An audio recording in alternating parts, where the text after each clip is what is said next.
Welcome to Hill Country Bible Church and those joining us at Lakeline, at Steiner Ranch, and online. We're excited to have you here. And for those in Leander, a special shout out to you. This is the 1-year anniversary of us relaunching after COVID, and so we're so excited. We're excited about how God is moving in our lives and in our church. And we started something last week called a tech detox, and the reports are starting to come in. What I'm hearing from so many of you is that this has been challenging, enlightening, and even for some of you, liberating as you've taken stock of what you actually do in your normal practice and how that's affecting you and what it looks like to step away from this. So some of the people that took it really seriously, like JD, one of our children in our children's ministry, came home with a packet, and he decided that the no-tech zone was not enough. He was going to make his own. And so he's got no phones or tablets, no PlayStation, no Roku, no computer zone, but then he added no lamps, no lights or light switches. We're going to be in the dark, okay, during this time. So he took it a little bit further, especially when his dad told me that he forbade his dad from watching the Braves. Whoa, big deal. One of the students, he sent a message to one of our student pastors, and sorry about that. Sent a message to one of our student pastors, and he took 2 screenshots. He took the screenshot of last week where he averaged 15 hours a day of screen time, with his high on Thursday of a week ago being 17 hours, 8 of those on TikTok. Well, he took the challenge seriously on Sunday, and he took a screenshot of his Monday, and he was under 3 hours. So he is part of the 12%. He's part of the 12% of us that stay under 3 hours, because 88% of Americans report that they are 3 hours or more. 48% of that group report that they are 5 to 6 hours a day. And 18% are over 6 hours a day. So some of you are thinking, how can anybody spend 17 hours a day on this? Well, you might be thinking, how can anybody spend 5 or 6? And then you check and find out. It might be you. It might be you. So, in talking with people this week, I found that some people had a really tough experience. One dad told me, he made the comment that it's like World War III at our house. We took away all the devices from our kids, and they have gone crazy. Like a major rebellion has taken place at home. Other people have reported that they actually have physiologically felt the withdrawal of an addiction. Like physically they feel it. Some of you felt weird in quiet moments and you wondered what that is. That is the addictive nature of the devices and the dopamine that they produce when you engage with those things. That's what's taken place. You felt detox because some of this is toxic to us.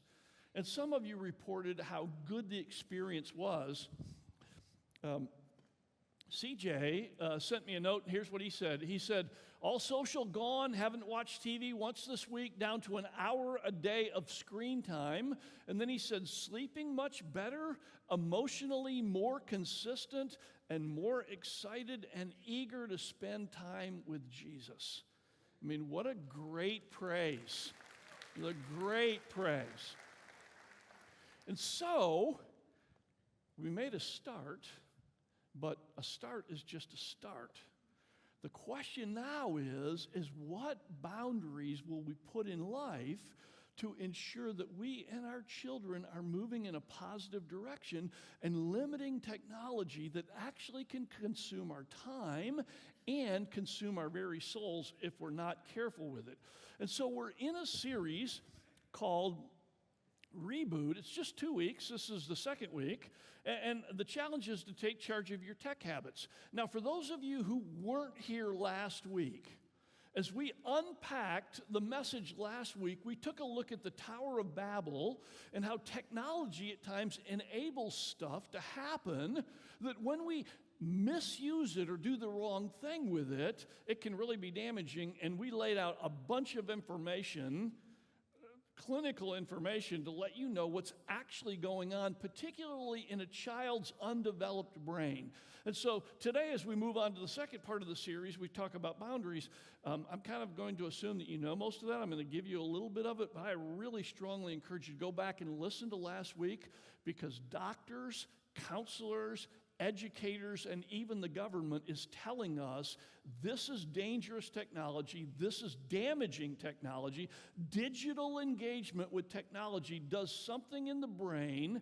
There is an actual addictive cycle, and it damages particularly an undeveloped brain, and we are not paying attention to it. So today, we're going to move on to the second part of our series, where we're going to start talking about boundaries. Like, what do you put in place to be able to manage your life in a way that you live it the way God's called you to live your life?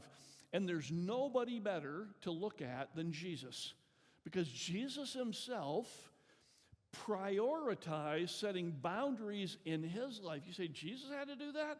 He absolutely did. And so if you grab your Bibles and open them to Luke chapter 4, that's where we're going to start today. Or grab your screen. You have permission, if you got a Bible app on there, to open that one and look at it. And we're going to be in Luke chapter 4. And so as you're turning there, let me pick up where we are in the story. So Jesus started his 3-year ministry with the baptism of John. And then immediately he was tempted by Satan. And then the next thing is he went to his hometown where he proclaimed the gospel there, and they ran him out of town. And so now we're early in Jesus' ministry, and he travels to the Galilee, the Sea of Galilee, to a city called Capernaum there on the sea. And there he has a ministry in the temple. He preaches in the temple, and the people are amazed at his teaching. And then he goes into a more personal setting, into a home. And here's where we pick up in Luke chapter 4, verse 38. Jesus left the synagogue and went to the home of Simon. That's Peter. Now Simon's mother-in-law was suffering from a high fever, and they asked Jesus to help her. So he bent over her and rebuked the fever, and it left her, and she got up at once and began to wait on them. So profound teaching, but now he's doing powerful miracles. And this is not simply a parlor trick, because she is down with a fever, and now she's up, engaging with them, and that all takes place with the touch of Jesus' hand. Well, you can imagine what happens. The word gets out immediately. Now, I've been to the ruins of the city of Capernaum. I've actually been to Peter's mother-in-law's house. It's right there in the ruins of the city. In fact, all those of you who are going to Israel with me, we're going to be right there. We're going to look at this. You're going to see it all. Right where this has actually happened. So historically, we know the spot where it took place. And when you look around the village, all the houses are very close to each other. And so the word begins to spread. And it says, when the sun was setting. So this is the beginning of the evening. The people brought to Jesus all who had various kinds of sickness, and laying hands on each one, he healed them. So people start bringing everybody, and Jesus takes personal time, one by one, interacting with each person, and that interaction is going to take him deep into the night. He also did something else in verse 41. Moreover, demons came out of many people, shouting, "You are the Son of God." But he rebuked them and would not allow them to speak, because they knew he was the Christ. Now, at this point early in his ministry, people didn't know what to make of him, but the demons knew exactly who he was, that this is the Messiah sent from God. Now, all of that sounds like Jesus' normal ministry, but then Luke includes what Jesus does next. And here's where we see how practical Jesus lived his life. In verse 42, what we don't necessarily expect is this. At daybreak, Jesus went out to a solitary place. The people were looking for him, and when they came to where he was, they tried to keep him from leaving them, But he said, I must preach the good news of the kingdom of God to other towns also, because that is why I came. That is why I was sent. And he kept on preaching in the synagogue of Judea. So in this passage, we actually see that Jesus establishes 4 life boundaries. The first boundary is the time priority boundary. Jesus gets up before everybody else gets up. And you say, well, man, Jesus is up into the night healing people, and then he's the first one up in the morning? That's hard to do. Yeah, and all of those of you who just started back in football and band, and your parents are bringing you up here at 5 o'clock in the morning, 5:30 in the morning, or to one of our schools around here, you know how hard it is to drag yourself out of bed, but for something important, you will. And for Jesus, the most important thing in his life and in his day was to get alone with God, was to be with his Father. And that's what Jesus did. In fact, as we read through all the Gospels, we find a regular practice of Jesus was to be the first one up, out the door, going someplace and praying. Sometimes he spent the whole night in prayer. He would be talking to his Father. You see what's going on here? Is Jesus is actually setting a boundary that the first part of his day was reserved to connect with God. Is that the first part of your day? Is God the priority of your life where you would put him before any other possible interruption? I don't know about you, but my phone sits right beside my bed. And the first thing I do in the morning is I pick up my phone and I take it with me. And I got to tell you, well, I don't need to tell you because you already know. It's so easy to go, I wonder who's emailed me. I wonder what text messages have come in. I wonder what's happening in the world. I guess I need to catch up with that. I wonder what the temperature is today. Oh, it's 107? That's so weird. It's never that hot. Except every day. Right? It's so easy to get distracted from the most important thing. And I want to challenge you like Jesus did. Would you be willing to prioritize your time with God before you get sucked in to the activities of your day? You say, well, I would have to get up early to do that. Again, look at Jesus. That was the most important thing. The second thing that we see as a boundary that Jesus set in place was the boundary of people. So Jesus goes to a solitary place. He doesn't go to a Starbucks, doesn't go to a busy place. He goes to a place where when they start looking for him, they can't find him and they have to search for him to find. Why is he doing that? Because Jesus is taking some time to get away from the noise so that he can center himself, connect with God, and have some downtime to allow his mind to work.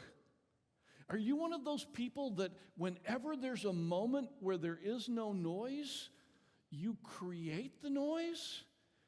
Because it's hard to not be quiet. The devices that we carry in our hands are intensely noisy. Everybody in the world is shouting for your attention. And many of us, it's been a long time since we've simply sat and got alone with ourselves. In fact, if you feel uncomfortable when you do that, that's the addictive nature of these devices and what's taken place with this interactive technology. A friend of mine told me this week, he was doing the detox, so when he went to a doctor's appointment, he walked in and sat down, and it was a solitary place because everybody else was on their devices, and so there was nobody around to interact with, and so he said it was really hard, like he felt like, oh man, he stopped himself and sat for a moment and thought, I'm in the doctor's office. This would be a good place to pray. And so he started praying. Now you can go into the doctor's office potentially facing a diagnosis or an issue, and you can distract your mind from all that, or you can dial in and let God speak to you and talk to him. That's what Jesus did. The third boundary that Jesus established was the boundary of approval. Jesus is doing good work in Capernaum, life-changing work. And the people say, Jesus, don't leave, stay here. You see, Jesus faced the pressure of approval, like people wanting something and going after that aggressively. And that's the reality of our world. There's a feeling that there are things that we need to do, and the crowd is expecting us to perform. Social media is all over that, where you feel the need to post because you got to be out there, but you also feel the need to check all of your friends and family posts because if you don't like, somebody's going to be mad at you. And so day after day after day, consuming our time doing that. When I first got on Facebook way back in the Stone Ages, one of the things I decided to do was say happy birthday to people on their birthday. And so every day I would get up and there would be this list of people and I'd wish them happy birthday. Like, isn't that what a pastor's supposed to do, is love people and say happy birthday to them? So I used to do that. And then over time, as my friends got larger, the number got larger, it started to take more time. So I'm sitting here like 10 to 15 minutes every day, all year long, I have to do this. So I sat down and added it up. If I spent 10 minutes every day shooting a happy birthday out to people, 10 minutes every day, that's 60 hours in a year that I'm wishing people happy birthday. Now, some of you would say, well, that's a good use of time. Tell the elders that. Like my bosses, if I said, yeah, 1 week out of the year is just dedicated to say happy birthday to people in an online setting where probably half the people never even looked, I could be discipling people. That's 2 sermons that I could write. I could be spending time with my family, but 10 minutes, 10 minutes, 10 minutes, 10 minutes, 2 hours, 2 hours, 2 hours, 2 hours, and life gets away. Jesus was able to resist the temptation of the expectations and to be able to focus on his final boundary, which was his calling boundary, which that was the reason why Jesus did everything. Jesus said, I was sent into the world to accomplish a mission.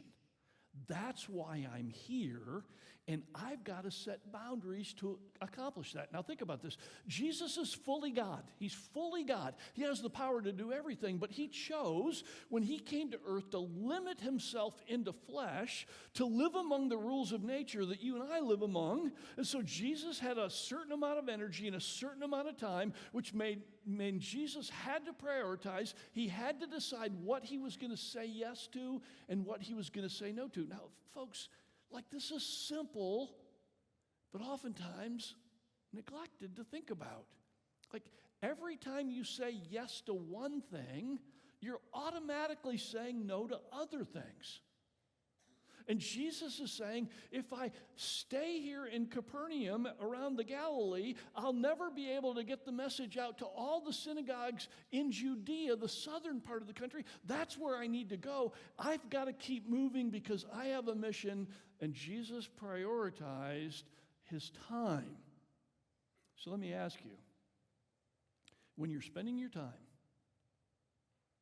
on TikTok, Twitter, your favorite news app, social media, checking your stocks, posting, playing games, watching Netflix, you fill in the blank of what your digital energy goes into.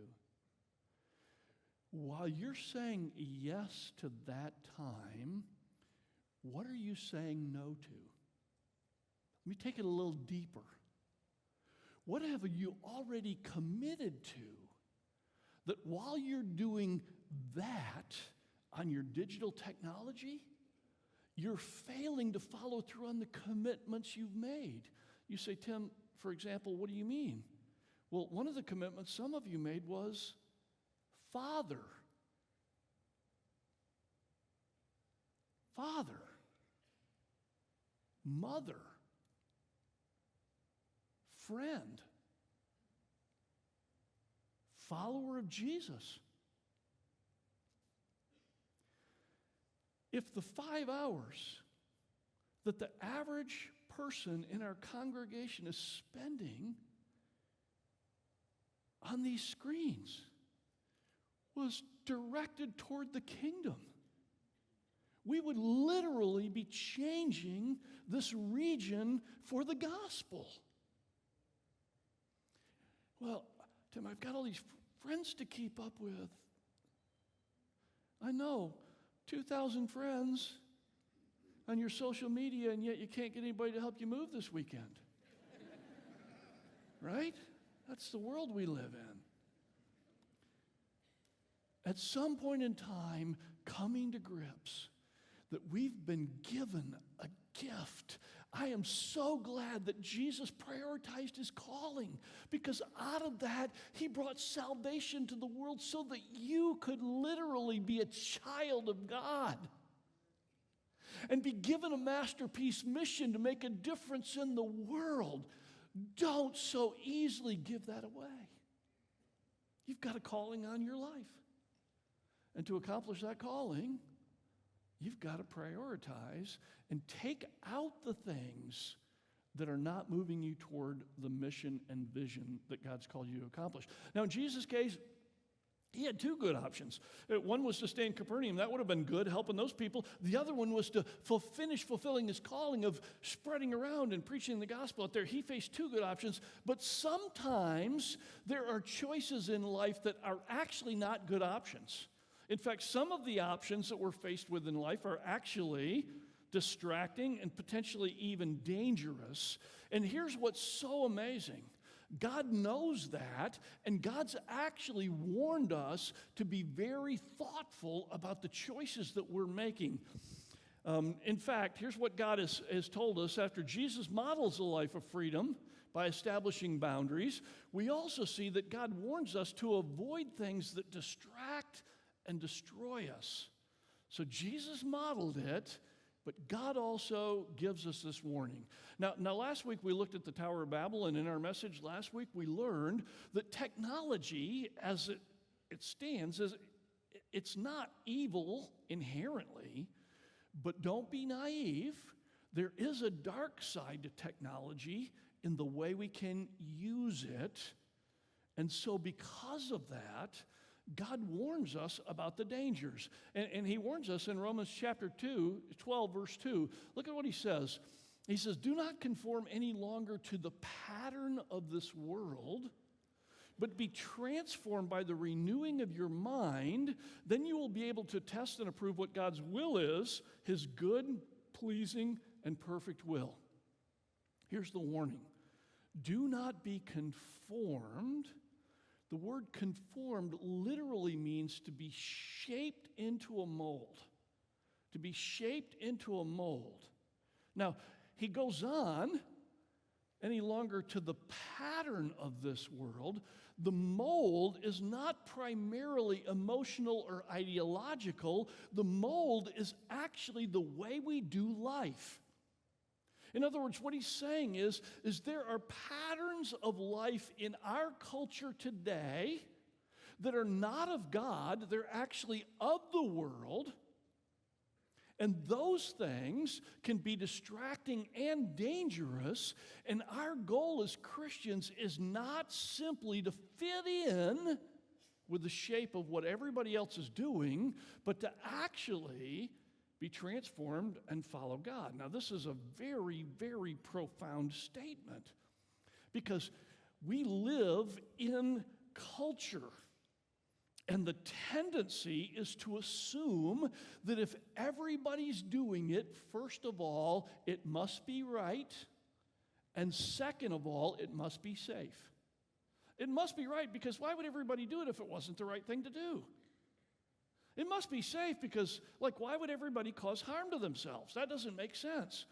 And so what is normal oftentimes is just adopted, even by followers of Jesus Christ, without even thinking about it or critically evaluating it at all. So let me ask you, how many of you would say in the United States, having and using a smartphone on a daily basis is normal? That's just normal. How many middle school kids would say having a smartphone in middle school is just normal, right? Some of you are elbowing mom right now while you're doing that. In fact, I talked to a middle schooler this morning. She, going into 6th grade, she went into the lunchroom to meet some friends, sat down at the table, and realized it was silent in there. Kids weren't talking, no food fights. They were sitting there. She's looking around, and every single kid was on their phone. She turned to the girl next to her, and she said, "Who are you texting?" And she pointed at the girl across the table. Now, here's what's so sad about that. When you've got 6th grade kids that are not comfortable having a conversation except through a device, what are we doing? What are we doing? That's a big warning flag. A big warning flag for us to consider. You know, financial guru Dave Ramsey says when it comes to finances in America, normal means broke, right? That's why we just surpassed $1 trillion in the United States of credit card debt carry at 20% interest. Now, does that make any sense? But people are doing it all over the place. Why? Because if everybody's doing it, it seems right, and it must be safe. Well, let's test that out a little bit. In 1972, 43% of the population smoked cigarettes. In 1972, did we know that cigarettes cause cancer? We absolutely did. And yet, almost every other person you passed on the street was smoking. Why? Because it's normal, in spite of the warnings. What we learned after that is that the cigarette companies were putting chemicals in addition to the nicotine into the cigarettes to make them more addictive. Why were they doing that? They were doing that for profit. The more people smoked and the more times you smoked, the more money that came in. And you say, well, that's not good. People shouldn't be doing that stuff, right? Here's what we do know. We know that the technology that we're using, these interactive devices, this technology is also addictive. It runs an addictive cycle in the brain of the user. We know that. But you know who else knows that? The developers of this technology know this. In fact, that's the business model. The longer they can keep you engaged, the more money they can make off of you. What's always funny to me is people say, you know, I don't go to church because they're always talking about money. Cha-ching, cha-ching, cha-ching, cha-ching, cha-ching. Do you not realize, what? Everybody out there is after your money. And whatever they can do to get you there, that's what it takes. I had a guy write me this week, says he's deeply embedded in the technology world. He says, listen, this is not they know that they can do technology different than that, but it doesn't work for their business model. And I don't know if you guys have paid attention to the tech titans. How many of them have said, I will never let my kid have this stuff. Never let my kids game. Never let them have social media. Never let them have a smartphone until they graduate from high school. The people that are doing that. So here's the thing to realize. Oftentimes normal, it's not safe. And it's not the right thing to do. And when we get trapped into that by just adopting what the world is doing, we conform to the pattern of the world, and God warns us against that. Romans chapter 12, do not conform any longer to the pattern of this world. Folks,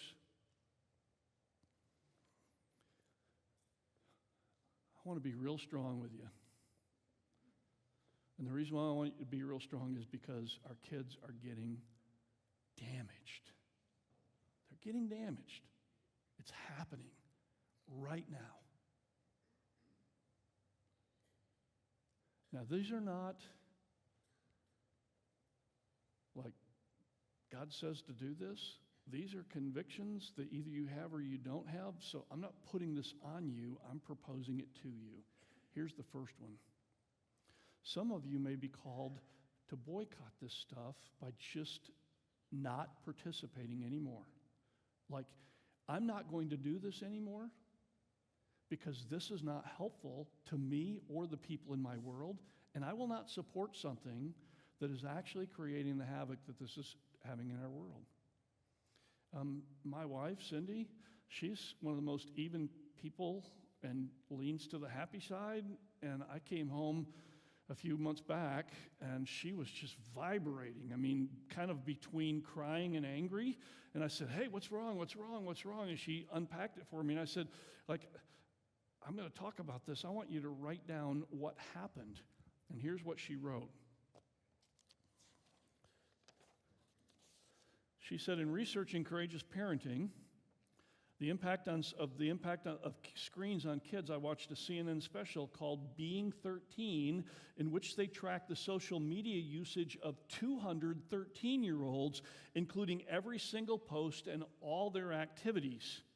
I was horrified as I was hearing these 13-year-olds discuss their obsession with this alternate reality and participate in what sociologists call social combat, which is an intense, rapidly changing fight for pecking order using subtle and overt posting tactics where bullies and victims are the same kids, switching back and forth on a daily basis.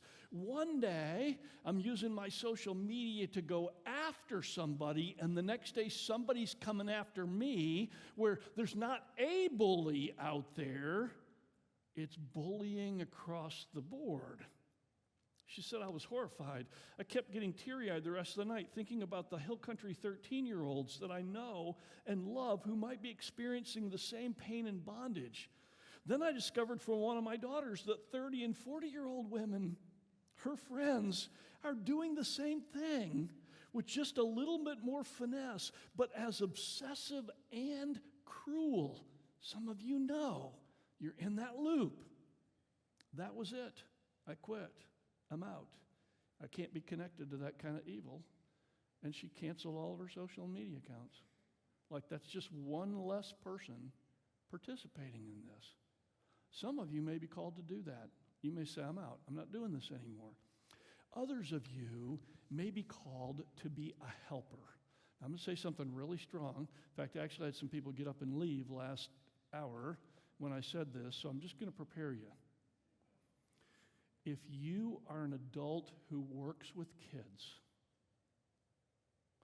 and you are requiring them to have a smartphone to be able to participate in your activity, you could be contributing to their demise. Here's why. Because parents tell me all the time, I've been trying to hold off, but at school or in children's activities or even the church, every communication comes through smart technology, and if my kids don't have that, they can't participate. And I would just say, but 10 years ago, we were smart enough to get around that. So I'm just arguing for you to work hard to find an alternative. We've sat down with our student ministry because we've been guilty of this, and we're trying to make sure that every person who doesn't choose to use this kind of technology has a vehicle to do it. And actually, there are dumb phones out there. So those people who feel like, if I don't give my kid the opportunity to call me, if I don't give my kid an opportunity to call me or text me and let me know where there are phones that's all they do. And the school can communicate to you on a dumb phone too. Your coaches can. But anyway, all I was saying is at some point in time, we have to own our own personal responsibility because this is a massive problem. Some of you may say, I'm not responsible for what other parents do with their kids.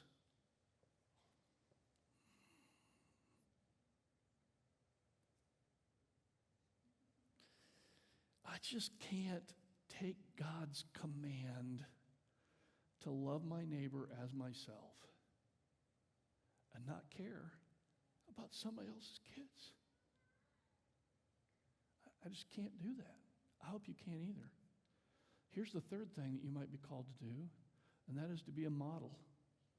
To be the kind of person that sets the kind of boundaries in your life that prioritizes God and people over technology. And in doing that, you're actually showing the world that it doesn't have to be this cultural obsession. My prediction is that 10 years from now, we'll be looking back on this time as we did on cigarettes, and people will be going, what in the world were we thinking? Of course, unless AI comes in and takes over the world and we're all dead, right? So that's the challenge. Here's the hope. Here's the hope. Look at this. He says, but be transformed by the renewing of your mind. Then you will be able to test and approve what God's will is, his good, pleasing, and perfect will. Now, when God says be transformed, he's not telling you something that you can't do. If God calls you to it, he will enable you to do it. And so you can literally have a mind transformation where you can step out of the patterns of this world and live above those in a God-honoring life that makes relationships and time and effort and energy and all of that not only useful, but actually the will of God. You can live that out in your life. You won't by being normal, but you will by following Jesus. And so that is the challenge before us. Now, I want you to know we're here to help. And so today, when you came in, you got your first resource. And if you didn't get it, raise your hand. We've got some people passing them out. We've also got it online for those following us online. But it's the reboot plan. Now, if you didn't listen to the message last week, go back and listen to the message, do a week detox, and then you'll see. And then take this reboot plan and work through it. You might want to work through it as an individual, if you're married as a couple, if you have kids as a family, and set some boundaries. Set some boundaries that you can live by. Second thing that we have is a packet. This is one per household. And this has all kinds of idea cards in it of things you can do together and individually. And the last one here is what your kids are getting in children's ministry, which is my technology commitment for your kids. Children, do not wait on your parents. This is your brain that's being impacted. This is your life that's being affected. And so take control of that. However, there's room on here, parents, so if your kid says, hey, my pledge is to cut back on Fortnite to 5 hours a day, you can trump that, okay? You're still the parent. You're still the parent, okay? You can trump that.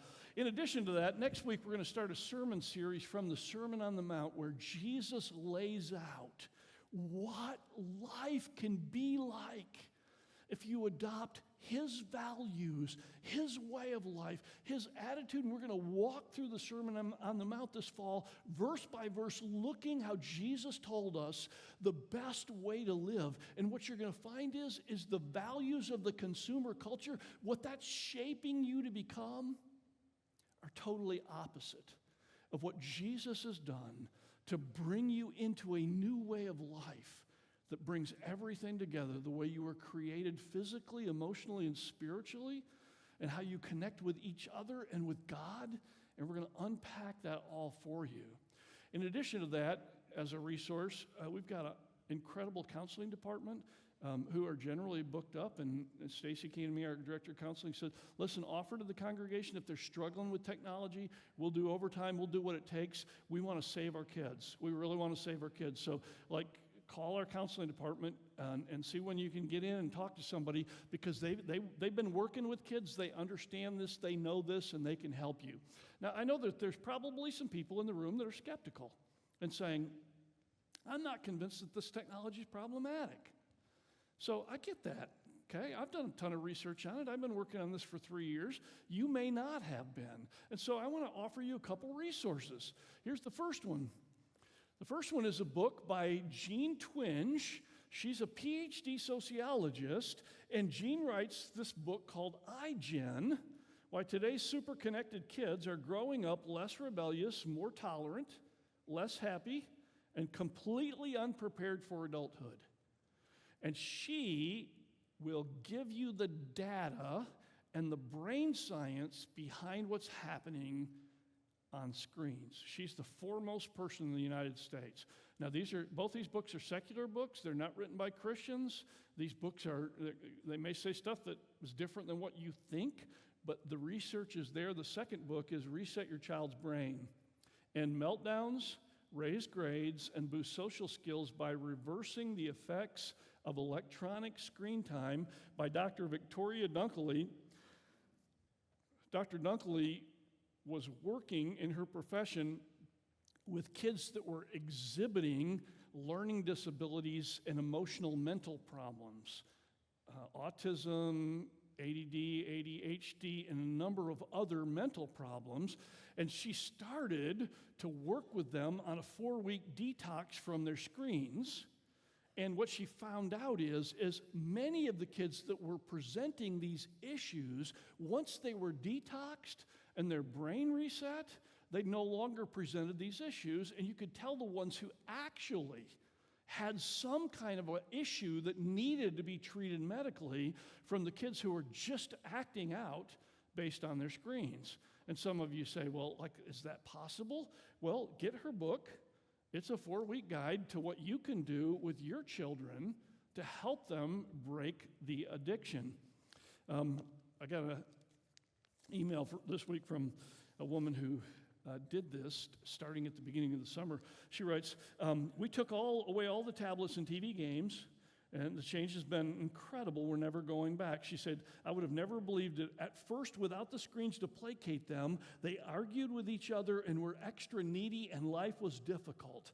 After about a month, they learned to mediate. They learned to play longer and enjoy each other. And now, when it's time to put the baby down for the nap, I tell the boys I need them to just play quietly for 2 hours. And then she says, and they do. I'm still in shock, she says. I was telling some moms about it, and they think the same way I did. That's not realistic. Well, it's certainly not. It can't happen because normal. Everybody's doing it. It must be good. Babysitting with screens?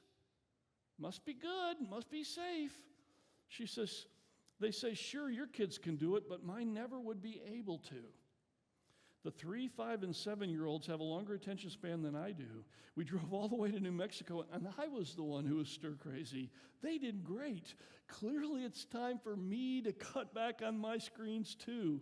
They are more creative. They are better with each other. They retain more. They can tell longer stories. It's the best, way better than what we gave up.